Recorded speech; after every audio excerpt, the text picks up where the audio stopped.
Hi everyone. So I hope you all are doing well. Last session में I have told you all that how to read the Hindu कि हमें हिंदू में से कौन कौन से पेजेस पढ़ने हैं, कौन से पेजेस स्किप करने हैं. So in this video will be going to discuss कि कैसे हिंदू से नोट्स बनाने हैं. सो अगर आपने वो वाली वीडियो नहीं देखी है तो please I request you to watch that video because उसके बिना ये वाली वीडियो कम्प्लीटली समझ में नहीं आएगी and you will end up confusing. So our session is how to make notes from Hindu. See, सबसे पहले न्यूज़पेपर आ गया. घर पे, हमारे घर पे ऐसे newspaper we compile, usually we compile them. उसको खोल के भी नहीं देखते, ऐसा नहीं करना है. ओपन इट, उसको ओपन करो. टेक 4 to 5 मिनट्स और 2 to 3 मिनट्स. तो इनिशियली आपको it will take 4 to 5 minutes और मे बी इससे ज़्यादा लगे, बट धीरे धीरे ग्रेजुअली व्हेन आप रोज़ रोज़ इसे पढ़ोगे तो आपको 2 to 3 मिनट्स में आराम से you and up shuffling it. तो ऐसे इसको शफल करना है पेज बाय पेज. और हेडिंग्स आपको पढ़नी है. जितनी भी हेडिंग्स इसमें दी गई हैं वो सारी हेडिंग्स रीड करके जैसे भी कौन सी न्यूज़ हमारे एग्ज़ाम के लिए इंपॉर्टेंट है, कौन सी न्यूज़ इंपॉर्टेंट नहीं है, आप ये सिलेबस से पता कर सकते हैं. एंड मैंने इसके ऊपर वीडियो भी बनाई है तो आप वो भी देख सकते हैं, उससे आपको समझ में आ जाएगा. हिंदू पढ़ना is very important because I am not saying कि हिंदू पढ़ना है. आप इंडियन एक्सप्रेस भी पढ़ सकते हैं, कोई भी न्यूज़पेपर पढ़ सकते हैं, but Hindu and Indian Express news is more oriented towards our exam, इसलिए इसको पढ़ना थोड़ा सा बेटर रहता है. एडिटोरियल्स काफ़ी अच्छे आते हैं. एडिटोरियल्स एक आंसर की तरह, मीम्स का जो आंसर है आप उसकी तरह उसे यूज़ कर सकते हो. उसके जो पॉइंट्स हैं उन्हें आप अपने नोट्स में इंक्लूड करके अच्छे से उसे और अपने आंसर को चेंज कर सकते हो, उसकी लाइन्स चेंज कर सकते हो. और आज मैंने इस सेशन में 3 न्यूज़ लिए हैं, उससे मैं आपको बताऊंगी हाउ टू मेक नोट्स. मतलब आप अब जैसे न्यूज़पेपर पढ़ते हैं तो आपने क्या किया, यहाँ पर आपने इस स्टेज पर 2 to 3 मिनट्स लेके और पूरा आपने अपना न्यूज़पेपर जो है इसको शफ़ल कर लिया. आपने देख लिया कि कौन सी न्यूज़ आपको पढ़नी है. तो जब भी आप न्यूज़पेपर ऐसे शफ़ल करेंगे तो आपके सामने जो हेडलाइंस आएंगी उनको यू कैन हाईलाइट देम. तो आप उन हेडलाइंस को हाईलाइट कर लीजिए या फिर किसी भी चीज़ से उन्हें पेन से, पेंसिल से मार्क कर लीजिए, सो दैट जब आप न्यूज़पेपर स्टार्ट करेंगे तो आपको प्रॉब्लम नहीं है. एक आपके माइंड में इमेज बन जानी चाहिए कि इस पेज से ये वाली न्यूज़ मैंने देखी थी. उसके बाद आप स्टार्ट कर सकते हैं. आप एडिटोरियल से स्टार्ट कर सकते हैं या फिर आप ऐसा कर सकते हैं कि पहले जो न्यूज़ है वो सारी कवर करके, जो शॉर्ट न्यूज़ है, शॉर्ट न्यूज़ को कवर करने के बाद you can go to editorials. और अगर आप नहीं चाहते तो आप पहले एडिटोरियल स्टार्ट कर सकते हैं, उसके बाद आप शॉर्ट न्यूज़ पे जा सकते हैं.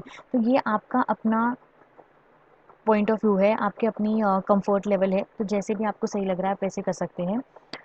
तो इसके बाद जैसे कि अभी मान लेते हैं फर्स्ट पेज है, तो फर्स्ट पेज में आपने ये न्यूज़ देखी, ठीक है. फर्स्ट आपके सामने आपने जब पूरा अपना न्यूज़पेपर शफल कर लिया है, देख लिया है, तो आपको ये न्यूज़ आएगी अब सामने. तो आपको क्या करना है, इस न्यूज़ को पहले पूरा गो थ्रू होना है. जो भी ये पॉइंट्स लिखे हैं, go through the points, read them. तो आपने रीड कर लिया, उसके बाद आप देखेंगे कि पूरी न्यूज़ में ना सारी जो न्यूज़ लिखी होती है न्यूज़पेपर में वो सारा हमारे एग्ज़ाम के लिए काम का नहीं है. तो अब हमें वो छाँटना स्टार्ट करना है जो हमारे एग्ज़ाम का है. तो जब मैंने ये पढ़ा तो मैंने पढ़ा, ठीक है, निसर्गा बैरल्स टुवर्ड्स मुंबई, ठीक है, maximum city on red alert as cyclone sets to make landfall near Alibag. जैसा मैंने पढ़ लिया, फिर उसके बाद मैंने यहाँ से पढ़ना स्टार्ट किया, Maharashtra and Gujarat on Tuesday geared up for the cyclone Nisarga. तो अब मैं क्या करूँगी, मैं इसको हाईलाइट कर लूँगी या फिर मैं इसको अंडरलाइन कर लूँगी. तो it all depends upon you कि आपको हाईलाइट करना है, अंडरलाइन करना है. अब जो भी करना चाहते हैं आप वो कर सकते हैं.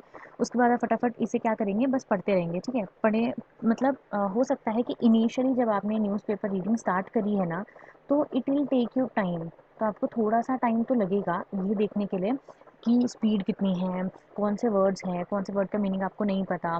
तो आप क्या करो कि जिस भी वर्ड का मीनिंग नहीं पता, try to underline it, highlight it, ठीक है. उसको फिर उसी टाइम या तो उसका मतलब देख लो वर्ड्स का, तो आई विल सजेस्ट कि वर्ड्स का मीनिंग तो उसी वक्त देख लो, नहीं तो फिर आपका वो जो सेंटेंस का मीनिंग है ना वो पूरा नहीं हो पाएगा. इसके अलावा कुछ और पॉइंट्स होंगे, जैसे अब यहाँ पे IMD आएगा, मुझे नहीं पता, ठीक है, मैं बिगनर हूँ इस एग्ज़ाम के लिए. आई डोंट नो IMD क्या है, मतलब उस क्या फ़ंक्शन है, क्या है, मुझे नहीं पता. मुझे नहीं पता साइक्लोन क्या होता है ना. तो मैं क्या करूँगी, इनको अंडरलाइन या हाईलाइट करूँगी, ठीक है. उसके बाद अरेबियन सी मुझे नहीं पता अरेबियन सी की कंट्रीज़ कहाँ हैं, कौन कौन सी कंट्रीज़ हैं अरेबियन सी के आसपास, अरेबियन सी में साइक्लोन कैसे बनते हैं, कैसे नहीं बनते, मैं बिल्कुल ब्लैंक हूँ, ठीक है. तो आपको ऐसे ही पढ़ना है कि आप बिल्कुल ब्लैंक हो. आप इनको अंडरलाइन करो। फिर जैसे आप पढ़ोगे उसके बाद ये कुछ नॉर्मल न्यूज़ होती है तो इसको आप इग्नोर कर सकते हो। फिर जैसे पढ़ते-पढ़ते यहाँ पर मैं आ गई, तो अब मैंने यहाँ पे पढ़ा national disaster response force. I don't know कि ये क्या है, इसका क्या काम है, ठीक है? तो मैंने इसे भी हाइलाइट कर लिया। फिर मुझे स्टॉर्म सर्ज नहीं पता। उसके बाद ये एक इम्पॉर्टेंट लाइन मुझे लगती है कि स्टॉर्म सर्ज जो है वो 1 टू 2 मीटर्स अबव है। एस्ट्रोनॉमिकल टाइड मुझे नहीं पता क्या होता है, ठीक है? उसके बाद फिर जैसे इनंडेट मान लेते हैं कि फॉर एग्ज़ाम्पल मुझे ये वर्ड का मतलब ही नहीं पता। तो काफ़ी सारे ऐसे वर्ड्स होंगे जिसका आपको मतलब नहीं पता। अगर आपको मतलब पता है दैट्स गुड, तो वो बहुत अच्छी बात है, बट नहीं पता तो it's okay, except the fact. अपने आप को धोखा देने से कुछ नहीं मिलेगा, ठीक है? तो मैंने ये पढ़ने में मुझे हार्डली 1-2 मिनट लगेगा। इट डिपेंड कि आपको कितना टाइम लगेगा, वो डिपेंड करता है, ठीक है? तो पेन या हाइलाइटर रखो और पढ़ते-पढ़ते बस जो भी आपको नहीं पता उसको मार्क कर लिया, ओके। अब नोट्स बनाने के 2 तरीके होते हैं, ठीक है? एक तो होते हैं डिजिटली, तो आप देखो कि आपको डिजिटली बनाने हैं या फिर आपको हैंड रिटन नोट्स लेने हैं, ठीक है? जिसमें भी आप कंफर्टेबल हैं, आप वो ले सकते हैं। इसके लिए आपको क्या करना है, या तो आप ऐसा कर सकते हैं कि फ़ोल्डर्स ले सकते हैं। आप अलग-अलग फ़ोल्डर ले लीजिए। फ़ोल्डर्स लेके उसको जीएस पेपर 1, 2, 3, 4 के हिसाब से बाँट लीजिए। But initially I will suggest कि आप प्लीज़ पहले 15-20 दिन ना 15-20 दिन रफ शीट्स पे ही लूज़ शीट्स पे ही ऐसे ही नोट्स बनाइए, बिकॉज़ आपको सिलेबस नहीं याद। जब आप यूपीएससी की प्रिपरेशन में आए हैं, ऐसा नहीं है कि आप सिलेबस करके उसमें घुसे हैं, है ना? तो ये प्रोसेस धीरे-धीरे आएगा, धीरे-धीरे सारी चीज़ें डेवलप हो जाएँगी। अपने आप को इतना प्रेशराइज़ करने की ज़रूरत नहीं है। आराम-आराम से पैनिक नहीं करना, बिल्कुल आराम से इस एग्ज़ाम को निकालना है, बहुत ईज़िली हो जाएगा। बस ये है कि थोड़ा-सा आपको कंसिस्टेंसी अपनी मेंटेन करके रखनी है कि आप रोज़ के रोज़ पढ़ रहे हैं, रोज़ के रोज़ नोट्स बना रहे हैं। आई नो कि इनिशियली बहुत टाइम लगेगा, हो सकता है कि आप कुछ भी ना पढ़ पाओ, सिर्फ़ दिन में न्यूज़पेपर ही हो पा रहा है, इट्स ओके।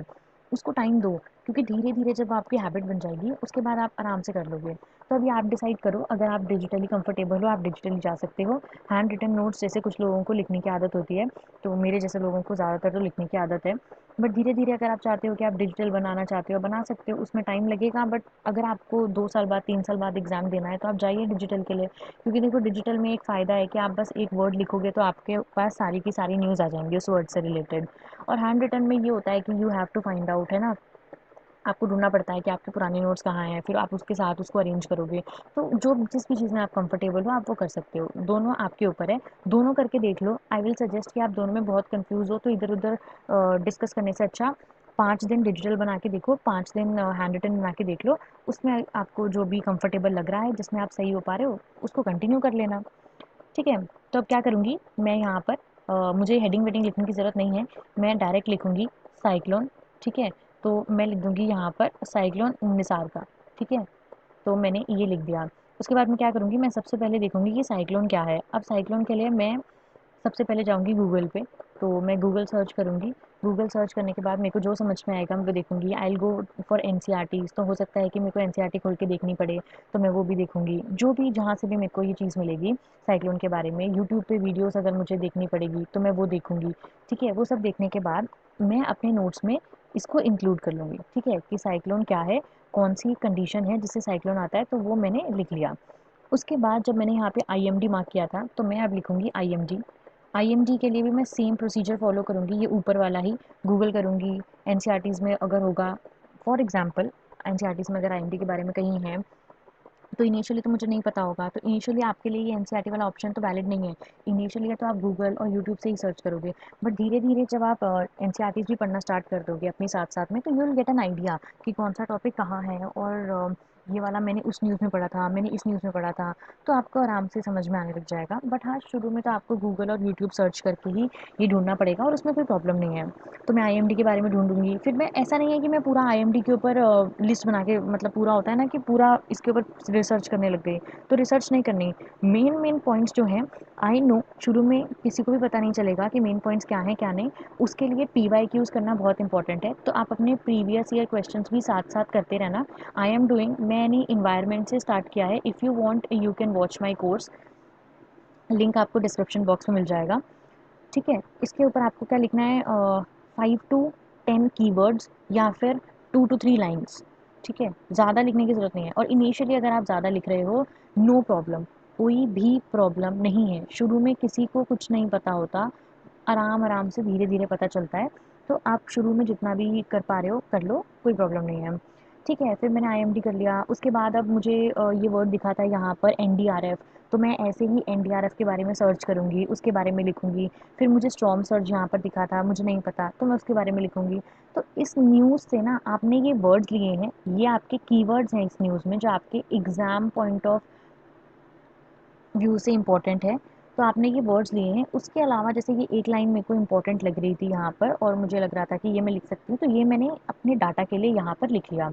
तो जब ऐसी टाइप की न्यूज़ आती हैं तो उन्हें आपको इस तरह से हैंडल करना है, ऐसे आप इनको ऐड कर सकते हो। उसके बाद अब ये भी पेज नंबर 1 पे ही न्यूज़ है। अगर आज का न्यूज़पेपर, ये मैं आज के ही न्यूज़पेपर के बारे में बता रही हूँ, सो दैट मेरे वीडियो के बाद आप जाके न्यूज़पेपर देखो तो आपको समझ में आ जाए। ठीक है, ये पेज नंबर 1 पे ये न्यूज़ है और ये वाली न्यूज़ जो हमने देखी थी, ये वाली भी पेज नंबर 1 पे ही है, ये तो आपको सामने दिख जाएगी और ये वाली न्यूज़ आपको थोड़ा-सा नीचे आके दिखेगी। ओके, अब मेरे को ये न्यूज़ समझ में आती है कि ठीक है, ये इम्पोर्टेंट है, मैं इसे पढ़ लेती हूँ। तो मैं पढ़ती हूँ, ठीक है, Trump invites Modi for G7 summit, leaders will discuss the tensions along the LAC. तो अब यहाँ पर सबसे पहले मेरी ना यहीं पर सुई अटक जाएगी, क्योंकि मुझे नहीं पता कि एलएसी क्या है। तो मैं क्या करूँगी, मैं गूगल सर्च करूँगी, मैं इसके बारे में पता लगाऊँगी, I will find out about it. फिर उसके बाद मैं अपने लूज़ शीट्स अपने पास रखूँगी, या फिर अगर मैं हैंड रिटन नोट्स बना रही हूँ तो मैं लूज़ शीट्स रखूँगी। अगर मैं डिजिटल नोट्स बना रही हूँ तो फिर तो मैं इसमें कॉपी पेस्ट भी कर सकती हूँ, टाइप भी कर सकती हूँ, व्हाटएवर, उसके लिए तो आपके पास ऑप्शंस है। हैंड रिटन में तो आपको हाथ से लिखना है, तो यहाँ पर मैं लिख दूँगी LAC और इसके बारे में जो भी पॉइंट्स हैं वो मैं यहाँ पर मेंशन कर दूँगी।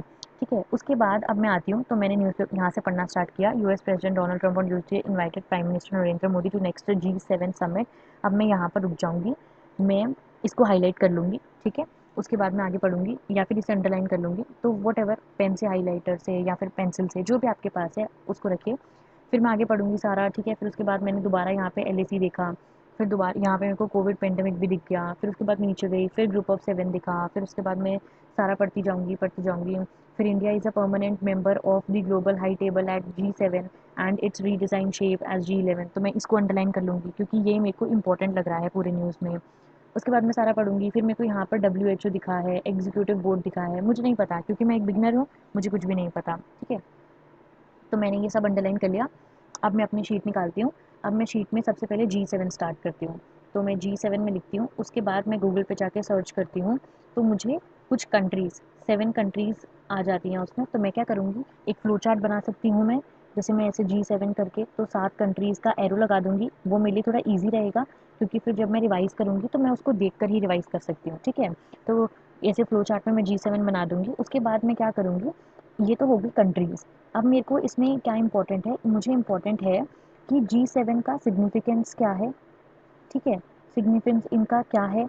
दूसरा मुझे इम्पोर्टेंट है कि G7 प्लस इंडिया, इनका क्या काम चल रहा है, इनके क्या डेवलपमेंट्स है, तो मैं इसको थोड़ा सा पढ़ने की कोशिश करूँगी। हो सकता है कि कुछ इंपॉर्टेंट पॉइंट्स मेरे को मिले, तो मैं ऐसे फ्लो चार्ट में 2-3 लाइन्स जो हैं, बहुत बड़ी बड़ी पैराग्राफ नहीं लिखने, बस इंपॉर्टेंट लाइन जो मेरे को लग रही हैं, जो आपको इंपॉर्टेंट लग रहा है ना, शुरू में वो करते जाना, धीरे धीरे ये सारी चीज़ें आपके अंदर डेवलप होना स्टार्ट हो जाएंगी। तो मैं 3-4 पॉइंट्स यहाँ पे लिख के इसको ख़त्म कर दूँगी। सिग्निफिकेंस देख लूँगी और इंडिया के साथ इसको देख लूँगी, या इसमें कोई नया, और अगर जैसे मैं गूगल सर्च करूँगी तो कुछ ना डेट वाइज़, कुछ पुरानी डेट वाइज़ न्यूज़ आ जाती है, तो मैं कोशिश करूँगी कि मैं उनको भी पढ़ लूँ थोड़ा-सा, तो मुझे पता चलता रहे कि इसमें क्या डेवलपमेंट्स हुई हैं। अच्छा, फिर उसके बाद जब मैं नीचे आई थी, तो यहाँ पे मैंने LAC तो मैं ऑलरेडी लिख चुकी हूँ। फिर मैंने कोविड-19, अगर मैं पहले से इस चीज़ को फ़ॉलो कर रही हूँ, तो मैं इस चीज़ के बारे में अपने नोट्स में पहले से ही लिख चुकी होंगी, है ना? चाहे डिजिटली, चाहे हैंड रिटन। तो कोविड-19 तो मैं लिख चुकी हूँ, इसमें वायरस क्या है और जो भी इम्पोर्टेंट न्यूज़ है इससे रिलेटेड, वो सब तो मैं ऑलरेडी लिख चुकी हूँ। फिर मैं ये लाइन ऐसे ही, ये लाइन की लाइन जो है, इसको पूरा नहीं लिखूँगी, ऐसे लिखूँगी इंडिया, और फिर मतलब थोड़ा-सा एरो वैरो लगा के ना, थोड़े से शॉर्ट फॉर्म्स में लिखना अपना नोट्स करो स्टार्ट, ताकि रिवाइज़ करने में प्रॉब्लम हो। इतनी बड़ी-बड़ी लाइन्स पढ़ने में टाइम लगता है, बट ऐसे जो फ्लो चार्ट में होता है या फिर एरो डाल के आपने खुद अपने हाथ से जो लिखा है ना, वो आप ईज़ी जल्दी पढ़ पाओगे, उसमें टाइम कम लगेगा। उसके बाद फिर अब मेरे को यहाँ पे G11 मिला, तो मैं क्या करूँगी, अब मैं G11 पे गूगल सर्च करूँगी। इसके ऊपर मैं देखूँगी ये इसका सिग्निफिकेंस क्या है, कंट्रीज़ क्या है, ये क्यों बना था, वाई फाउंडेड, ठीक है। तो ये चीज़ें जो है इंपॉर्टेंट कुछ देख लूँगी और मैं अपने नोट्स बना लूँगी। उसके बाद मैं आ जाऊँगी WHO, क्योंकि मैंने यहाँ पे अभी WHO भी देखा था, तो अब मैं अपने नोट्स में WHO लिखूँगी। WHO पर भी मैं सर्च करूँगी, सर्च करने के बाद मुझे पता चलेगा। तो ये जो चीज़ें आप सर्च कर रहे हो ना, अल्टीमेटली आप क्या कर रहे हो, आप वो कोचिंग के नोट्स बना रहे हो जो आप मंथली मैगज़ीन्स या फिर डेली न्यूज़ एनालिसिस में पढ़ते हो ना, वही आप कर रहे हो। तो जब आप करोगे आपको ज़्यादा अच्छे से याद रहेगा। इसलिए कोशिश करो कि आप ही करो, धीरे धीरे टाइम लगेगा but you will do it. 1 महीने 2 महीने में ना इतना ज़्यादा फ्लुएंट हो जाओगे। इसमें ना पेशेंस रखना पड़ेगा, पेशेंस बहुत ज़्यादा ज़रूरी है। ऐसा नहीं है कि आपने आज उठाया है न्यूज़पेपर और कल आपको समझ में आ गया है, ऐसा नहीं होगा। टाइम लगेगा, सिलेबस पढ़ना है, सिलेबस याद करना है, तो थोड़ा सा टाइम लग सकता है but you will normally get through it, ठीक है। फिर उसको मैं सर्च करूँगी, उसके इम्पोर्टेंट इंस्टीट्यूशंस क्या हैं, बॉडी इसमें क्या है, इंडिया और WHO के बीच में क्या चल रहा है, ये सब मैं करूँगी। तो ऐसे मेरा नोट्स जो है तैयार हो जाएगा और ये नोट्स मेरे hardly may be half page में कंप्लीट हो जाएंगे और फुल पेज में भी हो रहे हैं तो कोई प्रॉब्लम नहीं है। धीरे धीरे डेवलप हो जाएगी मेरे अंदर ये आदत। उसके बाद अब ये एडिटोरियल है, तो ये एडिटोरियल है, ठीक है। ये आपको मिलेगा पेज नंबर 6 पे। तो मैं एडिटोरियल भी बता दे रही हूँ। तो एडिटोरियल बहुत बड़े होते हैं, ठीक है। ये तो मैंने छोटा सा लिया है, बीच में एडिटोरियल काफ़ी बड़े होते हैं। अच्छा, एडिटोरियल में मुझे 2 चीज़ें बहुत इंपॉर्टेंट हैं, तो आई विल राइट इंट्रोडक्शन। तो एडिटोरियल का इंट्रोडक्शन और कंक्लूजन जो होता है ना, वो तो मैं कोशिश करूँगी कि मैं ऐसा का ऐसा ही कॉपी कर लूँ, एटलीस्ट कुछ महीनों के लिए। इंट्रोडक्शन जैसे शुरू में और कंक्लूजन लास्ट में होता है, तो मैं इसको कॉपी कर लूँ एज़ इट इज़, क्योंकि ये मुझे हेल्प करेगा मेरी मेंस आंसर राइटिंग में। तो जब मैं इनको यहाँ से लिख रही हूँ और फिर मैं वीकली या फिर हो सकता है कि डेली बेसिस रिवाइज़ भी कर रही हूँ, तो क्या होगा कि मुझे मेरे मेंस आंसर राइटिंग में ये वर्ड्स, ये वोकैबुलरी, ये जो सेंटेंस फॉर्मेशन है, ये सब हेल्प करेगा, ठीक है। तो मैंने अब इसे भी पढ़ा, तो सबसे पहले मैंने वेदर देखा, मैंने हाईलाइट करा, फिर मैंने मॉनसून हाईलाइट किया, फिर मैंने यहाँ पर देखा 4 डे डिले लिखा है वो हाईलाइट कर लिया, वेस्टर्न डिस्टर्बेंसेस, मेडिटेरेनियन मुझे थोड़ी पता है, मैं तो बिगिनर हूँ, तो मैं ये सब हाईलाइट करती हुई चलूँगी। साइक्लोन अम्फन अगर मैंने पढ़ लिया है पहले, अगर मैंने नहीं पढ़ा है तो मैं इसे भी हाईलाइट करूँगी। फिर उसके बाद फेवरेबल कंडीशंस, ये भी हाईलाइट करूँगी कि मानसून के लिए फेवरेबल कंडीशंस है क्या। फिर उसके बाद वेस्टर्लीज़ क्या हैं, मुझे थोड़ी पता है, इक्वेटर क्या है ना, ये सब मुझे नहीं पता क्योंकि मैं तो बिगिनर हूँ और क्योंकि अगर मैं आर्ट्स फील्ड से भी नहीं हूँ तो मेरे लिए और भी ज़्यादा प्रॉब्लम है, तो मैं ये सब हाईलाइट करती हुई जाऊँगी। साइंटिफिक ऑब्जर्वेशन, फिर उसके बाद वेदर रिलेटेड सर्विसेज जैसे कि crop insurance, power distribution, short range forecast, ये सब क्या है, ठीक है। मोनोपोली क्या होती है, इन वर्ड्स की मीनिंग भी नहीं मुझे पता, मैं बिल्कुल ब्लैंक हूँ। कोई प्रॉब्लम नहीं है, हर इंसान बिल्कुल परफेक्ट नहीं होता शुरू से, और परफेक्ट तो वैसे भी एग्जिस्ट नहीं करता, आपको कहीं ना कहीं प्रॉब्लम दिखेगी ही उसमें। फिर मैंने अंडरलाइन करती हुई मैं चली चली, फिर खारिफ क्रॉप दिखे, साइंस फोरकास्टिंग, एक्सेस रेन्स, ठीक है। फिर उसके बाद टॉरेंशियल फ्लड्स दिखे, क्लाइमेट चेंज मुझे यहाँ पता चला, सदर्न पेनिनसुला मुझे नहीं पता, ठीक है। तो ये सब मैंने यहाँ पर हाईलाइट कर लिया या फिर अंडरलाइन कर लिया। उसके बाद मैं आ जाऊँगी अपनी नोटबुक में, जहाँ पर मैं अपने नोट्स बना रही हूँ, मे बी डिजिटल और मे बी हैंड रिटन, वो आपकी अपनी विश है, जिसमें भी आप कंफर्टेबल हैं वो आप कर सकते हैं। तो मैं बनाऊँगी, ठीक है। सबसे पहले मैं वेदर से स्टार्ट करूँगी, वेदर क्या है इसके ऊपर मैं सर्च करूँगी, यूट्यूब, गूगल, जितने भी सोर्सेज हैं वहाँ से उसमें से लिखूँगी। मॉनसून, ऐसे ही एक एक वर्ड पे मैं सर्च करती जाऊँगी और फिर अपने नोट्स जो हैं उसमें 2 से 3 लाइन्स, या मे भी हो सकता है कभी कभी मुझे एक पैराग्राफ लिखना पड़े तो वो भी मैं लिखूँगी। और कोशिश करूँगी कि जैसे मैंने जो भी लिखा है वो बहुत शॉर्ट से शॉर्ट हो, बहुत बड़े बड़े लंबे लंबे सेंटेंसेस नहीं लिखने, क्योंकि फिर आप उसको रिवाइज़ नहीं कर पाओगे ढंग से, ठीक है। तो इसमें जितने भी वर्ड्स थे, साइक्लोन मैं ऑलरेडी पढ़ चुकी हूँ, तो अब मैंने एक ही दिन में 2 बार साइक्लोन पढ़ लिया, ठीक है। तो क्या होगा, याद हो जाएगा। वेस्टर्न डिस्टर्बेंसेस क्या है, मेडिटेरेनियन रीजन की कंट्रीज़ देखूंगी कि मेडिटेरेनियन रीजन कहाँ है, कौन कौन सी कंट्री उसकी बाउंड्रीज़ में है, उसका एक रफ सा ऐसे मेडिटेरेनियन सी बनाकर रफ सी यहाँ पे कंट्रीज़ जो है उनको लिख लूँगी, ऐसे करके बीच में लिख दूँगी मेडिटेरेनियन सी, तो मुझे पता चल जाएगा कि इसके आसपास ये कंट्रीज़ हैं। तो ऐसे करके आपको अपने नोट्स जो है वो कंपाइल करने हैं। और आई विल सजेस्ट कि आप लूज़ शीट्स पे बनाओ अगर आप हैंड रिटन नोट्स बना रहे हो, क्योंकि फिर जैसे मान लीजिए आपने कभी भी कोई नया, अब इसके ऊपर कोई अपडेशन आता है, ठीक है, या फिर अब इसके ऊपर कोई और नया डेवलपमेंट होगा, तो उसको आप अच्छे से फिर अपने नोट्स में ऐड कर पाओगे अगर आपने लूज़ शीट्स में बनाया है। आप रजिस्टर्स वगैरह में बनाओगे तो हो सकता है कि आपके पास स्पेस ना हो, जगह ना हो उसको नई डेवलपमेंट्स को ऐड करने की, तो आप इसको आराम से लूज़ शीट्स में बनाइए, जिसमें कि आप बाद में भी अपनी जो डेवलपमेंट्स हैं उनको उसको ऐड कर सकें आराम से। So thank you friends, I hope कि ये लेसन आपको अच्छे से समझ में आ गया कि इस न्यूज़पेपर के नोट्स कैसे बनाने हैं। And please subscribe the channel, please subscribe the channel if you haven't done it yet, and please like and share the video as much as possible. And Instagram पे, if you have Instagram or you have joined Telegram, तो daily I am posting Hindu news कि हिंदू में the Hindu में कौन सी news important है पढ़ने के लिए डेली। तो आज का 3 जून का मैं ऑलरेडी पोस्ट कर चुकी हूँ, आप जाके चेक कर सकते हो। इंस्टाग्राम का लिंक भी आपको डिस्क्रिप्शन बॉक्स में मिल जाएगा और टेलीग्राम का भी मिल जाएगा, तो आप वहाँ से देख सकते हो। अगर इफ़ यू वांट तो आप वहाँ से देख सकते हो। बहुत सारे माइंड मैप्स आपको इंस्टाग्राम पे मिल जाएंगे, अलग अलग माइंड मैप सिलेबस से रिलेटेड या फिर कुछ जो करंट इवेंट्स हैं उनसे related. I am posting it there, तो you can check it also there. And thank you and take care.